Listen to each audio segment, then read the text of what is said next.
I'm Sebastian St. James. Retirement is broken and I'm here to fix it. You've been told that retirees should use the 4% rule. That's where in year 1 you draw down 4% of your investment balance. In year 2 you increase that amount by inflation and you rinse and repeat forever. But the problem is, if the market goes against you, this rule can send you broke. So no, there may not be a forever. The 4% rule's con is, in a high inflation economy with bad investment returns, you could end up with $0 for the rest of your life. And yes, that's a very long time. And that is why some people have been turning to the fixed percent rule. With a fixed percent rule, you have a fixed percentage of drawdown, somewhere around 5% plus. The exact percentage isn't written into stone, it just depends exactly on what you invest in, but the idea is the amount is always fixed. And then you put some aside in a high interest savings account to smooth out your income. The fixed percent rule solves the problem that the 4% rule has. With the fixed percent rule, you can never go broke, and that's a good thing. But one of my viewers believes that the fixed percent rule has a hidden problem. What is it? In a previous video, Elmo said, "Excellent video, SSJ. More retirement income management videos like this would be terrific." Oh, thank you very much, Elmo. Do I understand correctly with the fixed percent rule is that you are living on very little as the years go by? Looks difficult if you're not pulling a government pension. Is Elmo right? Is the fixed percent rule broken? And why do we have two different retirement rules in the first place? There is something that you need to know about the 4% rule, and that it has special needs. The 4% rule assumes your portfolio is 60% stocks and 40% bonds. Yes, not only does it determine how much you withdraw, 4%, I mean it's written into the name of the rule, but also determines exactly what you should invest in. Yes, so why is it stuffed full of bonds? Because the 4% rule is going to withdraw at the level of inflation forever, more and more. And if you don't stuff it full of something fairly stable, you can actually run out of money. You see, the 4% rule is the Veruca Saltz of investing.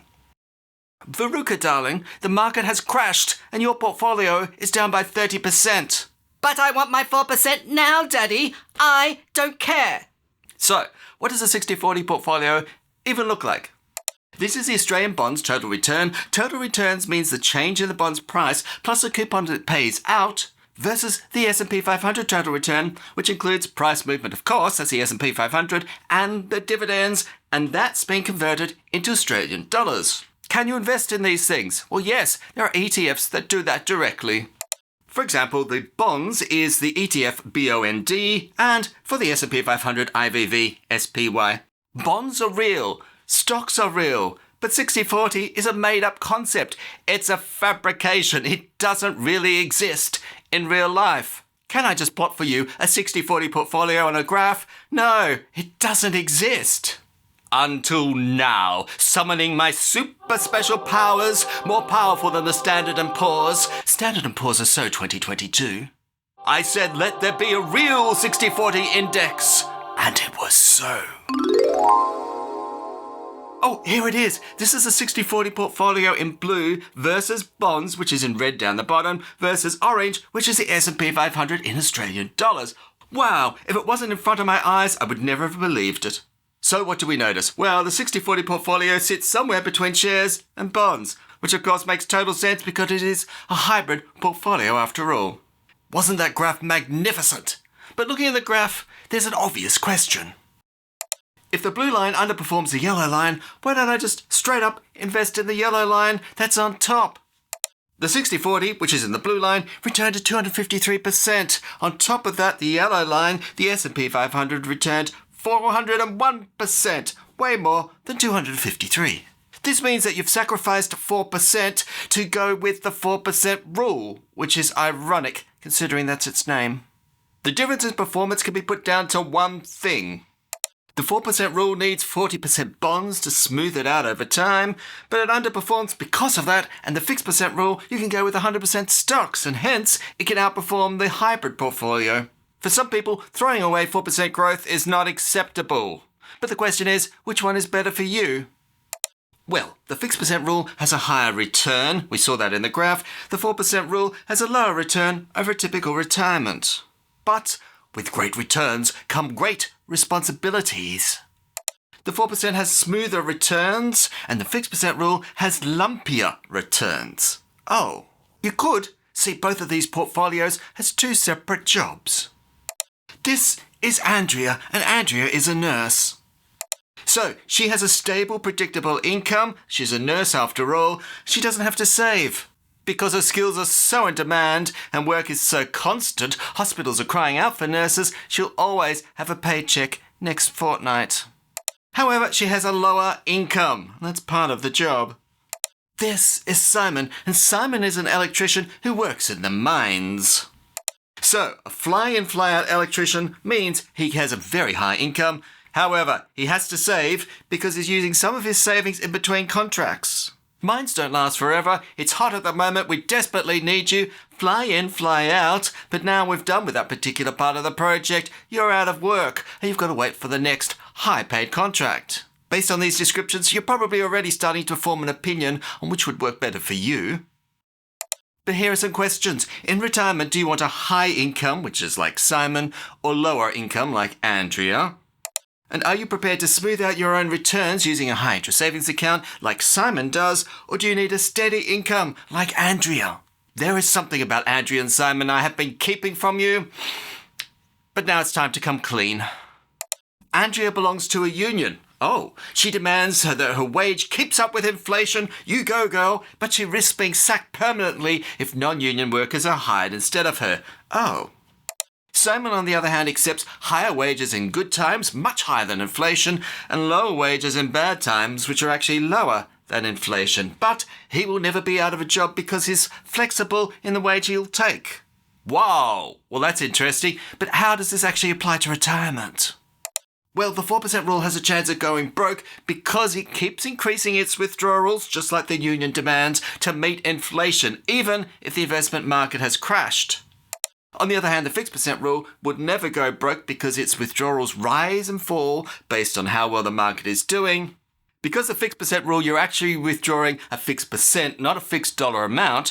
As your investments start to crash, you withdraw fewer and fewer dollars, hence protecting the portfolio over time.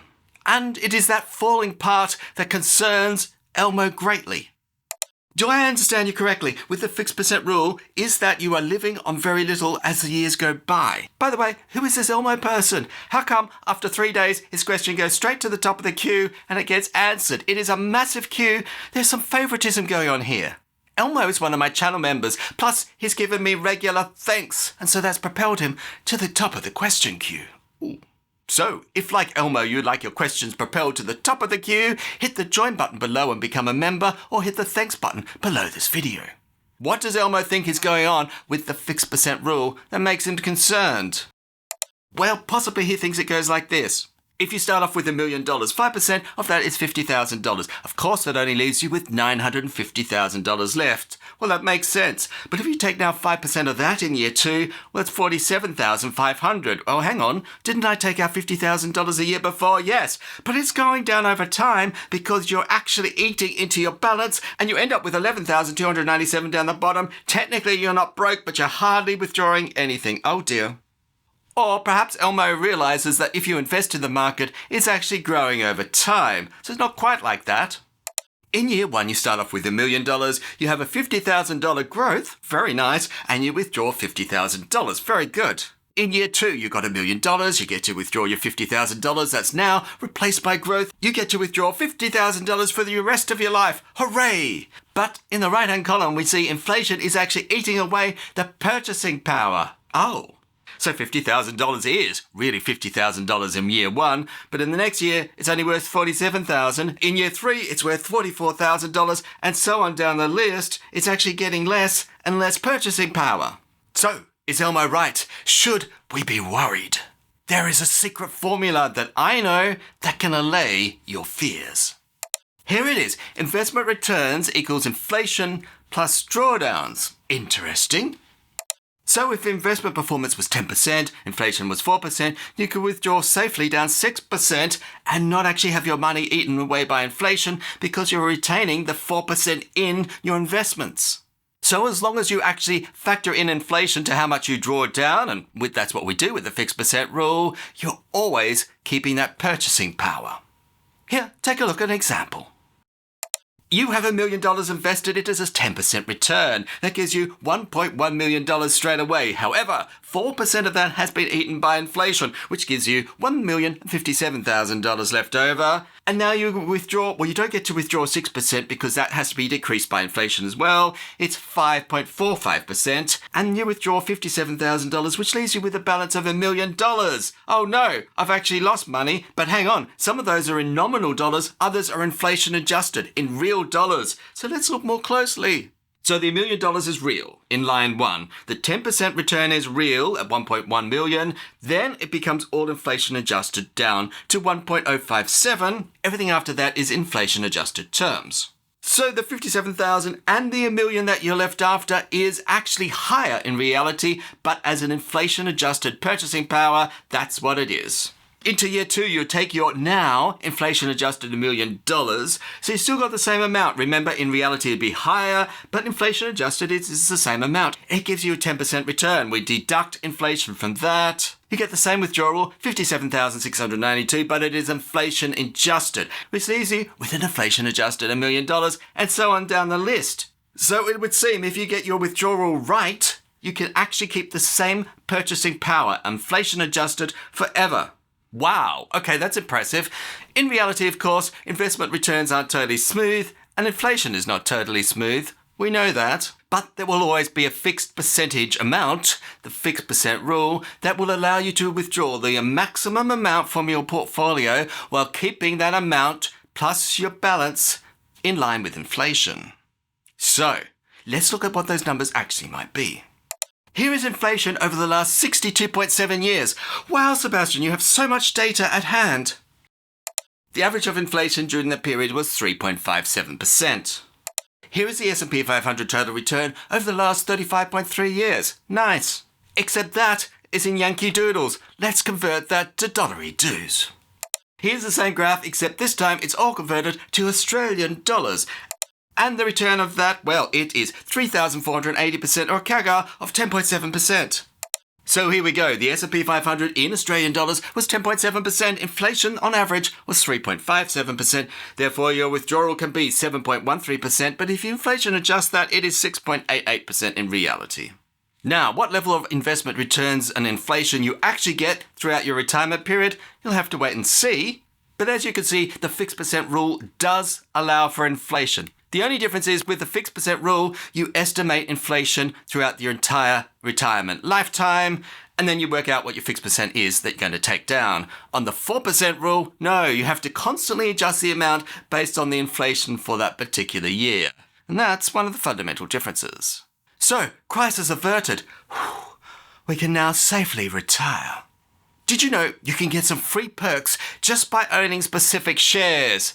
Which types of shares, Sebastian? Give me names. Well, I have in this video here, or if you've seen that, click here.